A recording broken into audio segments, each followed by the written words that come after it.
Вообще, я попробовал Himalayan 450 еще в апреле. После теста у меня появились вопросики к мотоциклу, но решил подождать CF Moto 450 MT, чтобы понять, будет ли он лучше. И вот мы с другом взяли оба байка, проехали на них больше 2000 километров, меняясь мотоциклами каждые несколько часов, так что какое-никакое мнение сформировалось. Если вы уже стоите перед выбором, сжимая в кулаке купюры, и ждете ответа на вопрос, 450 MT однозначно лучше.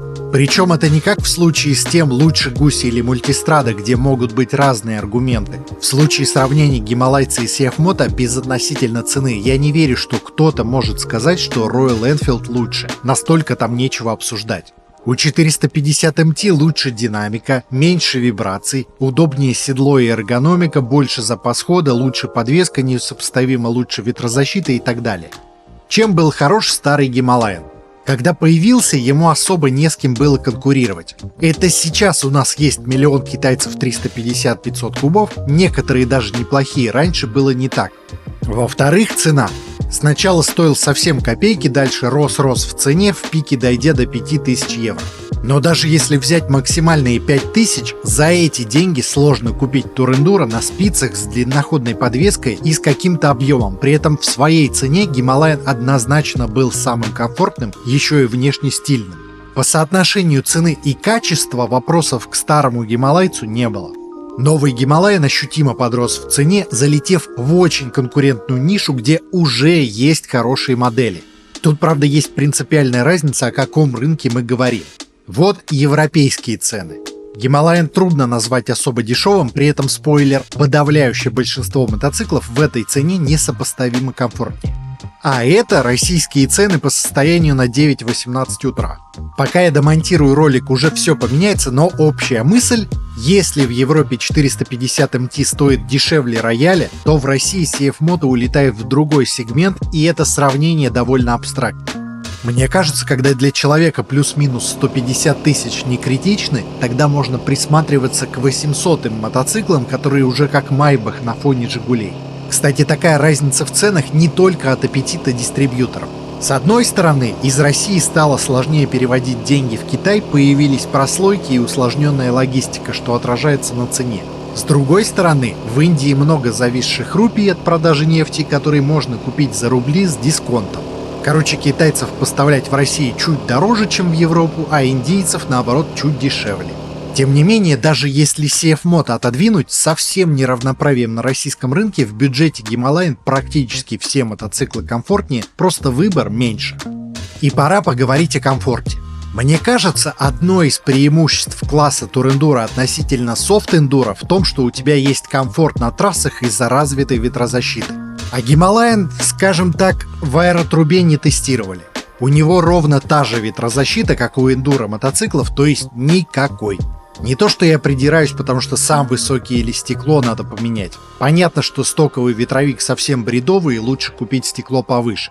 Проблема в том, что точки крепления стекла находятся настолько низко, что диапазон по улучшению ветрозащиты ровно тот же, что и в эндуро мотоциклах, и внешний вид сильно испортится в случае с Himalayan. И ноги насквозь продувает. Ветрозащита очень слабая для туристического мотоцикла, даже если поставить как бы высокое стекло. Оно все равно не приблизится к ветрозащите CF Moto, Kovia 500X и прочим с высоким стеклом. Когда думаете о ветрозащите, представляйте не теплый солнечный денек, а езду весь день по трассе в промозглую погоду с дождем. Все встанет на свои места. Возникает вопрос, почему тогда за эти же деньги не купить Soft Enduro? В Европе и Америке совсем просто, потому что выбор новых софтов шире. Даже более дорогой, но все еще сопоставимо по цене должен продаваться новый DRZ с той же мощностью и схожей ветрозащитой. На трассе ровно так же страдаешь, зато на бездорожье разница почти в 50 килограммов – это небо и земля. В России сложнее, потому что рынка новых софтов толком нет.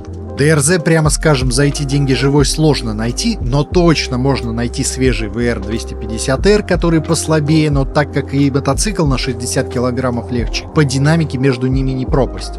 И еще есть дешевый новый Voyage 300 Rally, где ветрозащита даже лучше, тоже совсем другая весовая категория. И это я говорю, если байк берется с упором на бездорожье. Если просто как универсал, тогда все значительно проще. И да, на Гималайне с МТ можно трюки на бездорожье показывать, только там больше зависит от навыков, а не от мотоцикла, и вообще никакой разницы с легкими среднекубатурниками не будет. А опытные мотоциклисты с эндуро навыками ни Гималайн, ни МТ не будут покупать. Взять моего друга. Несмотря на то, что у него свои мотоциклы тяжелые, NT1100 и какой-то классик от Триумфа, однако навыков эндуро нет совсем. Мы 2 километра ехали к морю по типичной утоптанной песчаной дорожке без намеков на глубокий песок. За эти 2 километра он завалил байк 3 раза. Причем МТ, который типа легче, и у него в стоке резина хоть как-то гребет. Понятно, что навыка не хватает, дело даже не в этом. Он не мог поднять в одиночку байк, а когда ты не можешь поднять малокубатурник, зачем он тогда нужен? Думаю, ДРЗ или ВР он бы и поднял без навыков, и вряд ли бы вообще ронял. Вес принципиально другой, подлавливать такие байки сильно проще. А у кого есть бездорожные навыки, тяжелый малокубатурник даром не нужен, купят или среднекубатурник, или софт-эндуро. Мне кажется, что и Гималайн, и 450 МТ это все-таки новичковые мотоциклы из-за простенькой динамики, и подразумеваем, что внедорожных навыков у покупателей нет. Я не устану повторять, что на тур-эндуро навыки многократно сложнее осваивать, чем на софт-эндуро. Проблема класса тур-эндуро в том, что чтобы на них уверенно ездить, уже нужны навыки эндуро. Более вероятно, что вы продадите Гималайн еще до того, как начнете уверенно чувствовать себя на бездорожье, нужна сильная мотивация, чтобы учиться на таком мотоцикле. На софт-эндуро процесс проходит легко, и сам байк мотивирует к покатушкам вне асфальта в нормальном эндуро-экипе. Кстати, насчет веса. На самом деле у Рояля и МТ вес примерно одинаковый. CF Moto просто старается указывать сухой вес, причем в нескольких вариантах. Даже если брать официальный глобальный сайт CF Moto, там указана масса мотоцикла, готового к езде – 185 кг. На той же самой странице в брошюре сухая масса – 175 кг. Если добавить бензина по минимальным нормам 90%, уже никак 185 кг не получается, ближе к реальности 192 кг. Плюс у Гималайн в стоке центральная подставка, которая килограмма 4 весит. И вуаля, получаем мотоциклы с идентичным весом. В жизни эти байки ощущаются одинаково. И в чем смысл-то в 200-килограммовых малокубатурниках на бездорожье? Если думаете, что на софт-эндуро седло узкое, поэтому путешествовать нельзя. Во-первых, на Гималайн седло тоже не лучшее в мире, на 450 МТ значительно комфортнее. Но седло поменять на софте даже на широкое вообще не проблема, либо для перегонов по трассам достаточно ставить подушку с Алиэкспресса. Если 450 МТ действительно спроектирован по-взрослому и на софте такого комфорта не добиться, то на Гималайн и на софте с минимальными доработками уровень комфорта почти не будет отличаться. Мне кажется, подход, куда пошли новый KTM 390 Adventure и BMW 450 GS и с весом на 20 с лишним килограммов меньше, это интересно, а Гималайн с минимальным комфортом и весом на уровне среднекубатурника так себе. Я сейчас не говорю про индийские или южноамериканские рынки, там другая атмосфера. Но в России скорости выше, комфортное ускорение другое, много длинных перегонов, много дождей. Как турист – нет. Как эндуро – нет. Дешево – нет. Понятно, что преимущество Гималайн только в цене. Если стоимость не принципиальна, в схожем весе среднекубатурные мотоциклы, которые дают больше эмоций от динамики. Каждый новый малокубатурник пытаются продавать как с достаточной мощностью. Очень хочется верить, что Royal Enfield каким-то магическим образом сделали тяжелый 450-кубовый мотоциклом быстрым. Можно себя обманывать, но ровно до первого старта с места или обгон. Это малокубатурник, причем далеко не самый резвый. Помните, еще несколько лет назад самым новичковым мотоциклом считался 53-сильный CB400. Никто никогда не заявлял, что у CB400 была достаточная динамика. Так, поиграться на первый сезон. А сейчас 400-ку, но уже 40-сильную одностволку втюхивают как мотоцикл с достаточной динамикой. На мой взгляд, даже новичку недели через 2 перестанет хватать мотора, если не только в пробках толкаться. Чтобы не разочароваться в рояле, нужно заранее представлять, что это очень простой мотоцикл. Значительно проще, чем о нем рассказывают. Причем, если у 450 МТ за счет двух цилиндров есть отзывчивость и крутильность, в верхнем диапазоне оборотов гуще, поэтому обгонять на нем относительно комфортно. У Himalayan наверху пусто, как раз в том диапазоне, где обгоны на трассе совершаешь, и это мучительно. По геометрии мотора и повадкам Himalayan больше похож на старый 650 одностволки, только в 1,5 раза меньшей мощности при большем весе. Такой же инертный, неторопливый характер, который неплох на низах, но затухает на скорости. Для Royal Enfield это первый двигатель с жидкостным охлаждением, и он странновато настроен. И полку не назвать ровной, и передаточные числа со звездами на любителя. Я вообще мало какие решения Royal Enfield понимаю, начиная с ветрового стекла. Например, они опять поставили самые худшие зеркала на планете, опять мелкие круглые и опять не самый широкий руль на пару сантиметров с каждой стороны шире зеркал. В итоге в экипировке никогда ничего не видно, я уж не говорю, что на скорости от вибрации изображение двоится. И это на фоне чуть ли не лучших стоковых зеркал на 450 МТ, которые и сами отличные крупной формы, так и еще и складывающиеся. От таких деталей на CF Moto всегда ощущение, что ребята действительно старались сделать максимум при таком скромном бюджете. Да, это новичковый малокубатурник, а не байк на всю жизнь, но он сделан для людей. Как и торговый центр Formula X, сделан для мотоциклистов с большим количеством магазинов с экипировкой, запчастями, новыми ИБУ мотоциклами, техникой для активного отдыха и так далее. Зимой в Формуле выставляются стенды с артефактами и мотоциклами российских мотоспортсменов, блогеров и путешественников, которые можно поразглядывать и сфотографироваться. Вообще Формула регулярно проводит разные мотомероприятия, в том числе зимние тест-драйвы, мотобарахолки, мотолекции и так далее. Чтобы не пропустить события, подпишитесь на телеграм-канал Formula X, где освещаются новости мотодвижухи и регулярно проводят розыгрыши с подарками. Еще напомню, что у Формулы есть каналы на YouTube, Рутюбе и ВК-видео с обзорами мотоциклов и мотопутешествиями. Ссылки оставлю в описании. Увидимся в Формуле. С точки зрения бездорожья, CF Moto мне тоже нравится больше. Понятно, что с полными регулировками подвеску можно гибче под свой вкус, вес и условия настроить, у Рояля такой возможности нет. Но даже банальная эргономика на гималайце при езде в стойке так себе, во всяком случае с высоким ростом мне неудобно. И кстати, сидя тоже, слишком низкий руль, в итоге плечи затекают. На 450 МТ можно докопаться до мелочей, но на бездорожье он очень приятный безотносительно веса. У меня было время проехать на обоих мотоциклах друг за другом по одному и тому же простому маршруту, но с камешками разной высоты, где можно оценить подвеску. Но в итоге на гималайце я проехал только половину участка. Через несколько минут скачек на неровностях Рояль выдал ошибку Check Engine с пометкой, что обнаружены пропуски зажигания. По ровному покрытию ошибка пропадала, но на ощутимых неровностях мотоцикл опять дергался, почти глох и вылезала ошибка. Единичный случай, со всеми бывает, я бы об этом даже не упомянул, но знаете, что самое интересное? За последние 2 года я трижды брал разные модели Royal Enfield в прокатах, причем в разных странах, и все 3 раза разные рояли выдавали ошибку Check Engine при условии идеального качества бензина, без поездок через броды и так далее. Странное совпадение, согласитесь. Кстати, чуть не забыл. У меня же на арендном Гималайне и аварийка не работала. Качество пультов — это вообще известная проблема новых роялей. Недавно в моем телеграм-канале обсасывали тему надежности. Подписывайтесь, кстати, там много моих мини-обзоров, которых на YouTube нет. И всплыло интересное исследование от Riders Share. Точнее 2, есть еще продолжение с корректировкой данных. Это сервис в Штатах, где все желающие выставляют свои байки в прокат. Они собрали статистику по тому, сколько процентов от дней аренды по каждой марке мотоциклам требовался эвакуатор, исключив из статистики причину пробитых шин, ДТП, падений и прочих ошибок водителей, насколько это было возможно.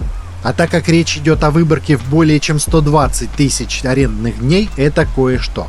Там много любопытных срезов, например, о том, что малокубатурные модели по надежности не уступают окололитровым байкам, а спортбайкам и нейкидам значительно чаще требовался эвакуатор, чем адвенчерам и турерам. Короче, по их статистике, причем с разными условиями, типа учитывать рискованных водителей или нет, во всех вариантах жонглирования данными Royal Enfield оказывалась самой ненадежной маркой в их списке. В среднем у рояля в 4 раза выше шанс оказаться на эвакуаторе, чем у других производителей. Да, это все еще не идеальные данные, у них нет выборки китайских марок. Вполне возможно, что они тоже все внизу рейтинга окажутся, но перестаньте уже повторять как мантру, зато Гималаян не китайский. Субъективно топовые китайцы типа CF Moto или Watch кажутся не менее надежными. Уж точно я с ними никогда не испытывал проблем, а с роялями каждый раз нюансы. Не будем касаться Европы, где и 450 MT дешевле, и всего на 200 евро дороже Watch 625 DSX или 700 MT. Поговорим только про Россию. В России CF Moto дороговат, и в целом в бюджете Гималаян мало мотоциклов, но есть Кове 500X с похожими внедорожными возможностями, несмотря на 19-е колесо, но с полноценной ветрозащитой, отличной подвеской и мотором бодрее. Есть еще Sharmax GL601, это перекрашенный QJ Motor SRT 550, который в свою очередь чуть улучшенный Benelli TRK 502. Sharmax тяжелый как танк, для бездорожья слабо подходит, но если задача обычного туризма, он с точки зрения комфорта дает чувство большого полноценного мотоцикла. И мотор уже 554 куба, что ощутимо. Нельзя сказать, что выбора нет в этом бюджете, есть даже среди новых мотоциклов, не говоря уже про БУ. И если Sharmax это шаг в сторону, то Кове 500X, по моему скромному мнению, буквально во всем лучше при несущественной разнице в цене. Начинаешь пытаться что-нибудь хвалить в гималайце, типа не самой плохой подвески, но в итоге и на Кове 500X, и на 450 MT подвеска объективно лучше. Тогда с чем сравнивать? Можно сказать, что на рояле обратная связь у тормозов лучше, чем у CF Moto, Гималаян более равномерно прикусывает. Но дальше вспоминаешь, что на Кове и Sharmax не по одному тормозному диску спереди, как у рояля и MT, а по два. И тормоза не только информативные, но еще и цепкие. И так во всем.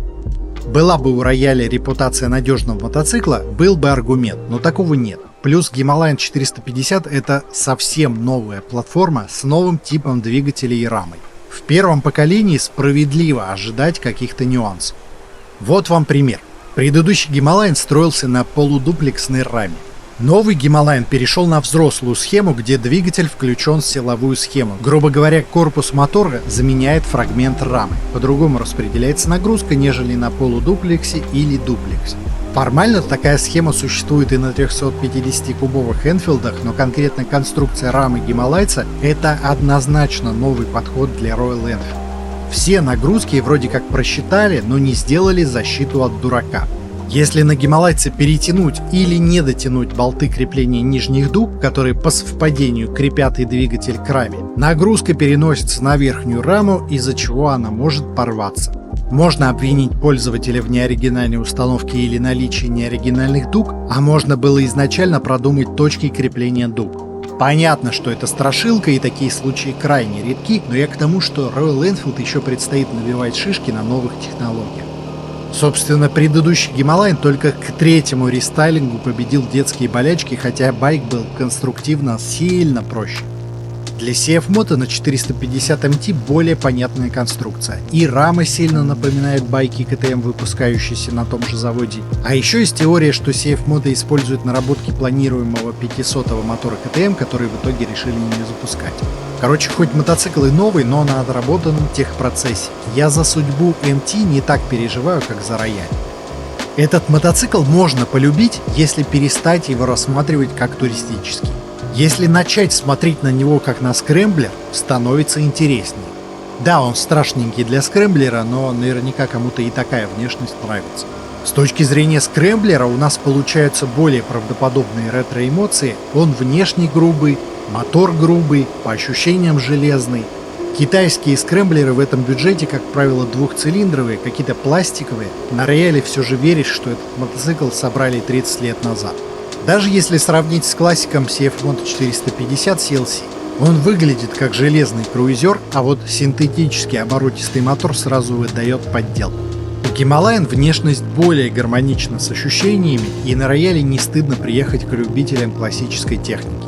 При этом достаточная подвеска, чтобы по асфальту спокойнее ездить без желе и даже поворачивать, достаточный уровень комфорта в городском движении и недолгих поездках. Вибраций хоть и больше, чем у 450 MT, но в целом неплохо. Напоминание о работающем поршне в руках есть, но терпимо. Седло хуже, чем на MT, но точно достаточно для пары-тройки часов. Что касается 450 MT, мне кажется, в России совсем невменяемый ценник. Если бездорожье максимум легкое, есть миллион других более мощных байков в этом бюджете. Если нужно бездорожье, или копите дальше на Kovia 800X, или возьмите какой-нибудь Soft Enduro, толку будет больше.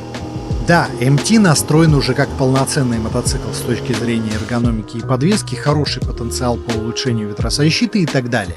Сидя на CF Moto, ощущаешь себя на взрослом мотоцикле, разве что с высоким ростом угол в коленях и острова. Но главная проблема все та же. Малокубатурный двигатель, все равно такая динамика быстро наскучит, а каких-то преимуществ относительно среднекубатурников нет. Через год-два, когда появится БУ, 450 МТ можно будет смело брать, но за полную стоимость такое. Поддержите канал на Бусти или Патреоне. Только за счет вашей поддержки я и снимаю обзоры.